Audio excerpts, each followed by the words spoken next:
Listen again. Today, no industrialist is sitting under thousands of crores of rupees of money. Let us understand this. So there may be good industrialists, but they have got only 100 crores, 200 crores. 100 crores, 200 crores is of no use. Each project we are talking of 25,000 crores, 30,000 crores, 45,000 crores. Where are you going to get the money from? That is the big issue. When you are talking of power project, when you are talking of cement plant, steel plant, infrastructure project, it is all more than 10,000 crores. And every time banks and financial institutions alone cannot fund. So general public has to come. So this realization has gone. I said drops of water make the ocean. And general public by investing, they are also getting the benefits without taking part in the management. Have you ever thought of this one small ideology? You are holding 100 shares in Reliance Industries. Those days you invested. How much you have spent? 1,000 rupees, 100 shares of 10 rupees you are holding in Reliance Industries. Have you ever thought of this point? Reliance declares a dividend of say 80% per annum. Now Mukesh Ambani, Anil Ambani, if they are holding their shares, they are also getting, 80% dividend. I or a villager, a village man or a milkman, a small fellow, he is also getting 80% dividend. In other words, sitting in my village without taking part in the management, I am sharing the profits of Reliance Industries Limited. That is why the company form of organization has become very popular in the country. Government is also happy. What is the object of the government? What is the object of the equal distribution of available wealth? That is the social ideology. We don't want too many monopolies to be created. So public issue is a method wherein, what method? Where general public also can take part in the profitability without taking part in the management. So government is very much interested that companies come out to the public issue, mobilize the money, and the industrial growth and development will take place, plus the profitability will be distributed among the general public without creating monopolies and oligopolies. This is one development which was happening in the country. Government was very happy. The another development is slowly institutional investors started coming in India. Institutional investors. If I sit on each and every point, I've got the capacity to discuss hours together. So I'll be very brief. Mutual funds. What is the ideology or concept of mutual funds? Individual investor has no knowledge about the capital market. He doesn't have access to informed decision making process. So what is the idea in mutual fund?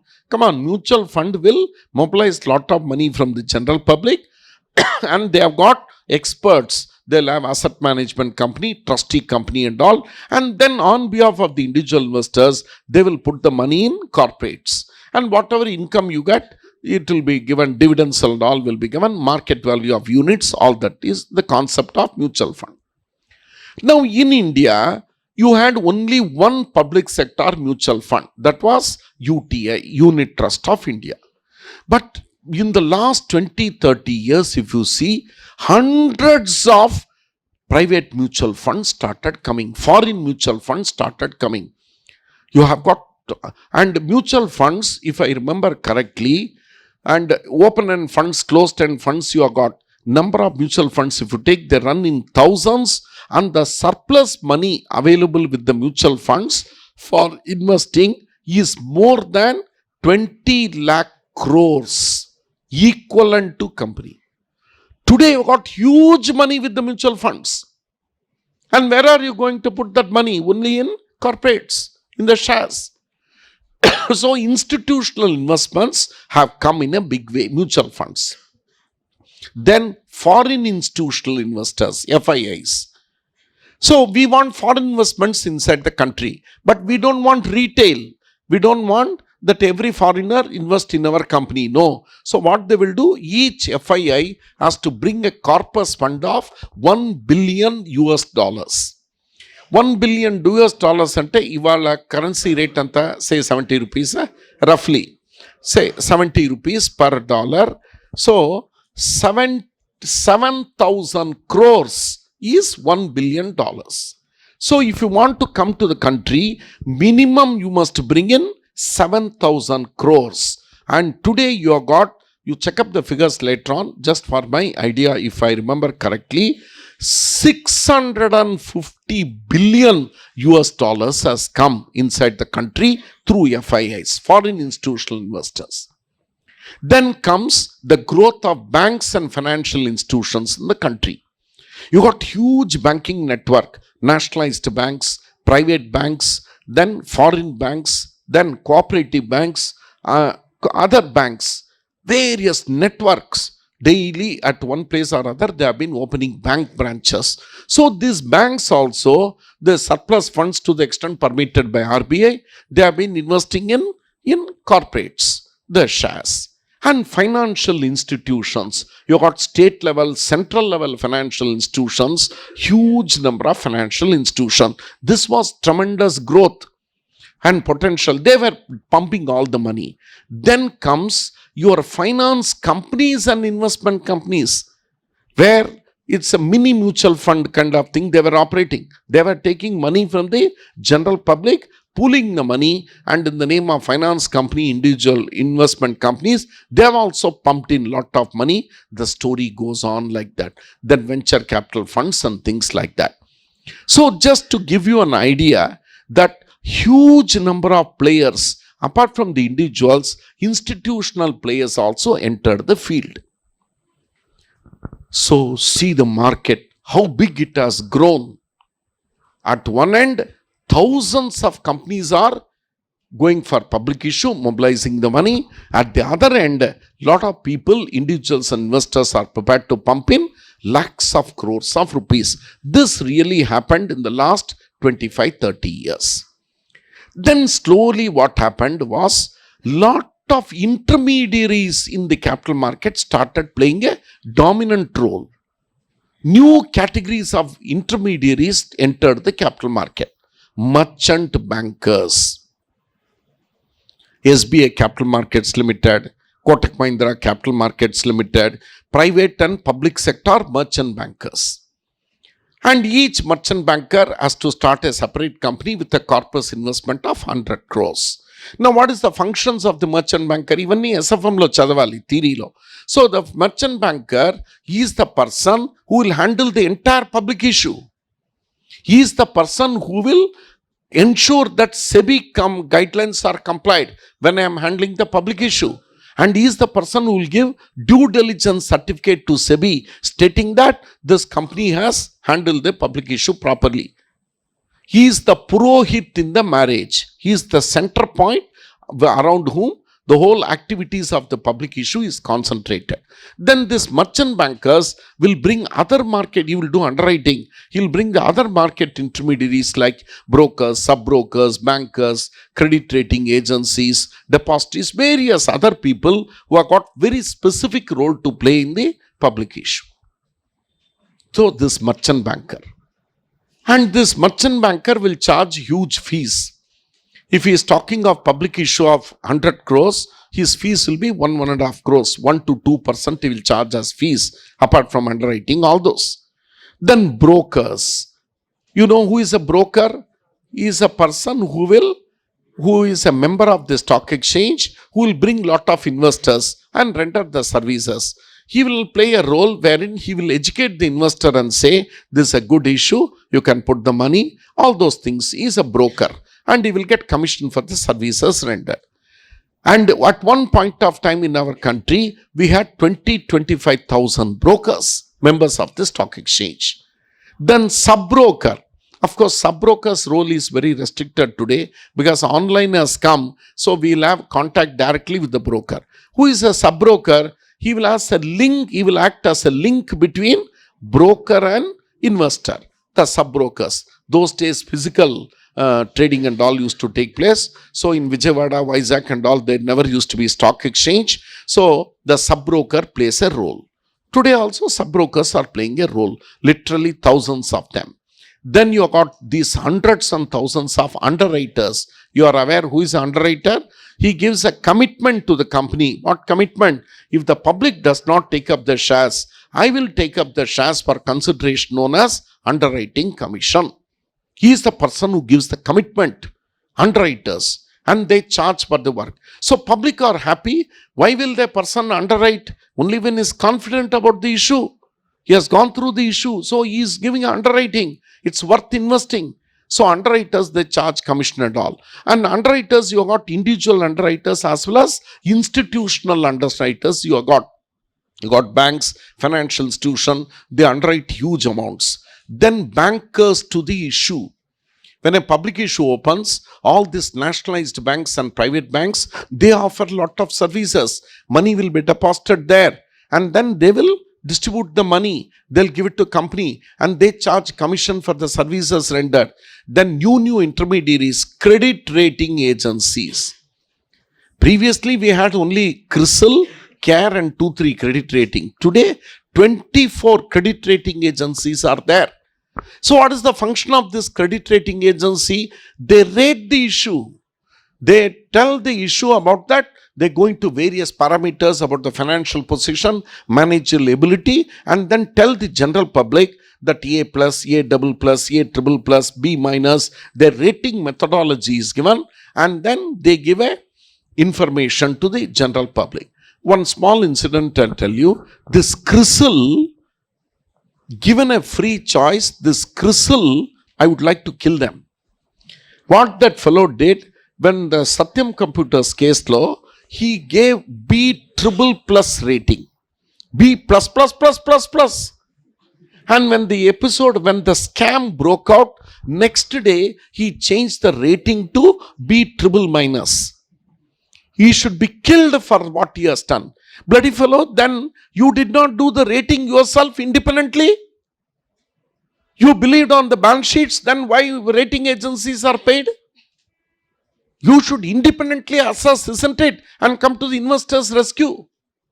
So, the more money is paid to you as fees, you will get favorable rating. So, some slowly come to the issue. Then depositories. Who are the depositories? As you know, come on. They maintain chunk of computers, and now shares, electronic form they handle. You got this multiple depositories, CDS, NSTL, all that. So what a depository does, he will keep the electronic records of the companies. Investor wise, he will keep the record. Company wise, he will keep the record, and no more physical share certificates. He will give you details, how many shares which individual is holding. Like that, the story goes on. Lot of intermediaries started coming in the capital market in this last few years.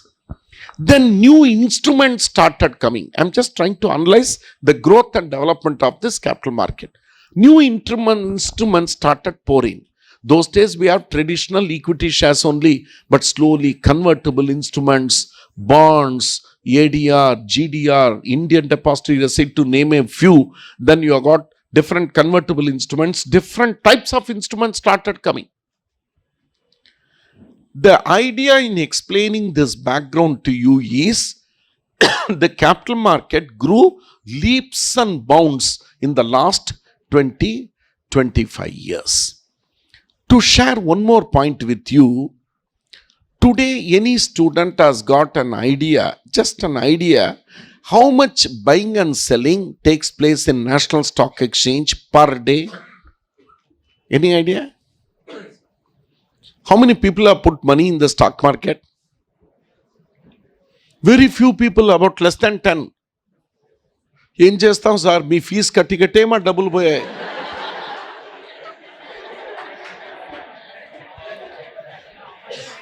Anyway, I wish that you earn more money. So, today in a stock market, in a national stock exchange, if you take any fair idea, can you guess and tell me per day how much buying and selling takes place per day? 25 lakhs. 25 lakhs మా ముత్తాతలు ఉన్నప్పుడు జరిగింది అది. 25 lakhs అంట.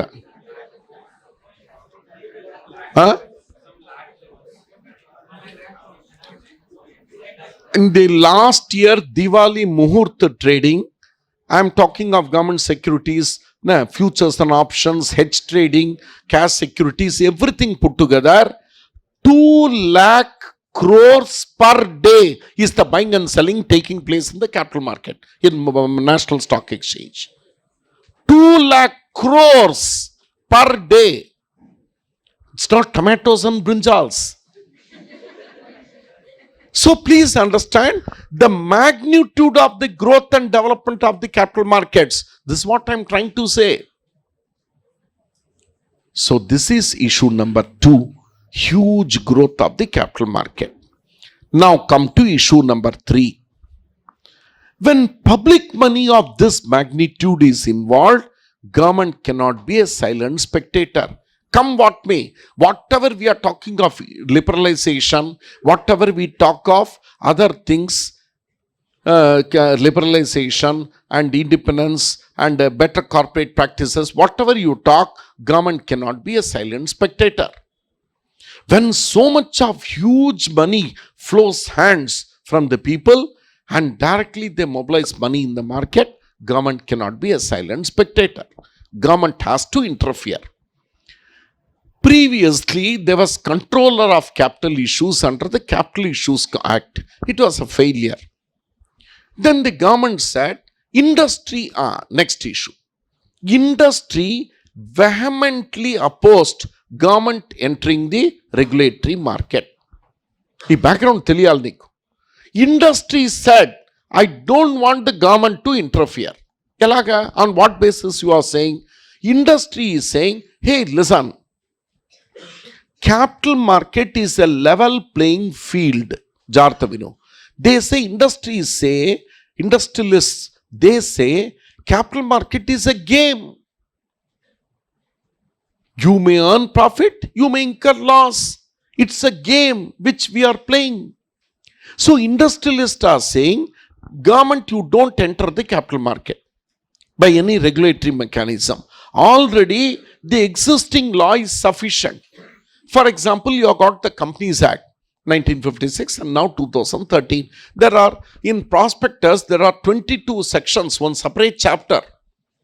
And in the prospectus, there are enough sections. Misstatement in prospectus will attract not only civil liability, it will also attract criminal liability. And the new Burnswick-Magadridge case is already there. What is the new Burnswick-Magadridge case? It says the prospectus must tell the truth, the whole truth, nothing else other than the truth. Nothing should be stated as a fact which is not so. No fact should be omitted. Everything should be stated in strict and scrupulous accuracy in language. I don't want even 0.1 degree % of variation in accuracy. There are enough guidelines in the Companies Act. So we'll go for public issue based on that. Plus you got the Securities Contract Regulation Act, which we'll discuss later. Stock exchanges are controlled by them. And you got lot of other regulations. So industry told, we don't want, government entering with new SEBI Act or something like that. We don't want. Industry argued one more point. Industry is saying, stock market and primary market is not a place for ordinary investor like you and I. An ordinary investor, if he has got 1,000 rupees or 5,000 or 10,000 rupees, where you should put the money? He should put the money in bank deposits, Kisan Vikas Patra, National Savings Certificate, and be happy. He will get a return of 7%, 8% or 10%. You sleep properly. Stock market is not a place for you. On the other hand, the industry's argument is, if a person is entering the stock market, it means he is prepared to take risk. The more the risk you take, the more the returns you will get. Simple philosophy. So the industrialists, they argue, why is the government entering? That fellow is prepared to take risk. 10 rupees share, he wants to quote at 20 rupees, 30 rupees the market. He is prepared to take risk. A person who is taking risk and he wants 10 rupees share to quote at 20 rupees or 30 rupees in the market, he should also be mentally prepared that 10 rupees share may also quote 5 rupees or 3 rupees or 2 rupees in the market. As simple as that. So this was the argument of the industry, that I will not interfere, that in the argument of the industry that government should not interfere in the capital market. Issue number 4. There was no takers at the government level for this argument. There was no takers at the government level for this argument. Investors are cheated. In our country, investors are taken for a ride. I will give some 3-4 extreme examples to bring home the point and then come to the subject. First example. In our country, unfortunately, 90% of the individual investors are uneducated. Uneducated means not in terms of education, in terms of legal education. Why there's a joke, about the capital markets. It came in the magazine. How to earn 1 lakh in the capital market. How to earn 1 lakh in the capital market. Pat came the reply, by investing 2 lakhs. As simple as that. Why do you put the money? We don't know.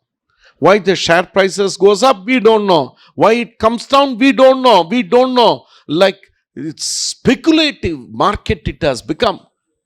Individual investors doesn't understand this market and he should never enter this market.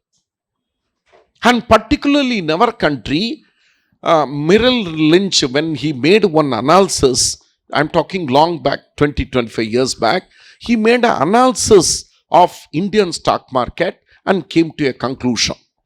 The analysis was, the average psychology of an Indian investor is so bad, his conclusion is, when they have to invest the money, they are selling their shares.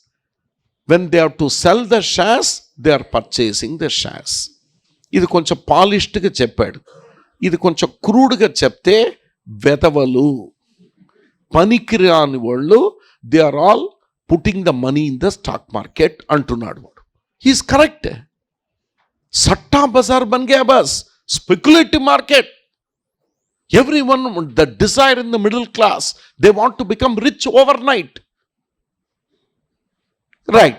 An average investor, how does he behave in the stock market? Average investor. Suddenly one fellow, he decides to invest around 2 lakh rupees in Reliance shares. He purchased shares for 2 lakhs. You go to that fellow and ask, hey, you are putting the money 2 lakhs in Reliance. How do you know the shares will go up? No, sir. Don't tell others. News from sub-broker. What news you got? Sir, Reliance will go up. Whether Reliance shares will go up or Reliance will go up, time only will tell. News from the sub-broker. In the news, Reliance shares will go up. Then you go to the sub-broker, you ask him, sir, you are advising all your investors that put the money in Reliance. Did you do some homework? Did you do any sensitivity analysis? You know market value of shares is equal to EPS into price earnings ratio. Nu evana homework chesava? Did you try to find out the earnings per share for each company? Or did you do any homework of finding out the price earnings ratio? మరి ఎలా చెప్తున్నావా? Sir, ఇండియాలో ఇవన్నీ చెయ్యం sir. Will not do all that. So you are a very nice faculty. So I'm telling you news from broker. వాడెవడరా broker? Then I went to the broker, ask the same question. He says I have not done anything. You are a nice person. News from Bombay. ఏంద్రా news from Bombay? ఏదైనా channel ఉందా? So I went to Bombay. News from a broker in Bombay. I went to one Bombay broker, say Bhagwan Das, Govardhan Das. That brothers, each fellow weighs just 160 kgs. Bhagwan Das, Govardhan Das, two brokers. I went and asked him the same question. Hariyar, you are recommending people to purchase the shares of Reliance. At least have you done some homework? Then he says, Jayaraman, don't tell anyone. This is news from Ketan Parikh. Ketan Parikh is the broker, the official broker of Reliance. He has looted, as far as I know, just about 25,000 to 30,000 crores in the stock market. And he was the only one broker not caught by any person. He did all this management so wonderfully. Since I am there in the share market, I know what these people did. And he was never caught. All other brokers were involved in the scam. He had the support of Reliance Group. So he was caught. He made huge money. I don't know where the money was distributed, how it went, how many political parties they distributed, we don't know. So coming to Ketan Parikh. Assume, say for the fun of it, I went to Ketan Parikh and asked him, hey, did you do any analysis? Almost thousands of people you are giving recommendation and they are blindly accepting your recommendation. Say for the fun of it, Ketan Parikh took me to National Stock Exchange. And we are standing in the dais. And Ketan Parikh tells me, you know, Mr. Jayaraman, what happened yesterday here? You know? I don't know, tell me. Yesterday, Ashwin Mehta came to the market. Whatever, Hore, Ashwin Mehta. Sorry, evado cheppu naku telidu. Ashwin Mehta, brother of Harshad Mehta. Oh. So Harshad Mehta was one fellow who was involved in the big scandal. Scams was started by him only 20 years back. Harshad Mehta, so he died during the inquiries and all, he died. So his card, the stock exchange card, was seized. So now it was transferred to his brother. So to start the balance looting, we do chat on matter. Hey, Mr. Jayaraman, don't talk. Yesterday was a new beginning. In the new beginning, Ashwin Mehta came to the market. Sorry, vachadu, baane undi. What did he do? You know what he did? He saw the Reliance counter like this. I thought he has got some neck problem like me, so he cannot see like this. So he saw the Reliance counter like this. Now, I'm not joking. This Ketan Parikh says, hey, Ashwin Mehta saw the Reliance counter like this. That means Reliance will go up. Then Ashwin Mehta saw the ITC counter like this. So ITC shares will come down. I am not exaggerating. People put money like this. People put money like this. So come back. Government cannot be a silent spectator for what is happening in the country. When public money is being looted, not just hundreds and thousands, thousands and lakhs of crores of rupees is being looted. You as a governance in the country, you cannot be a silent spectator.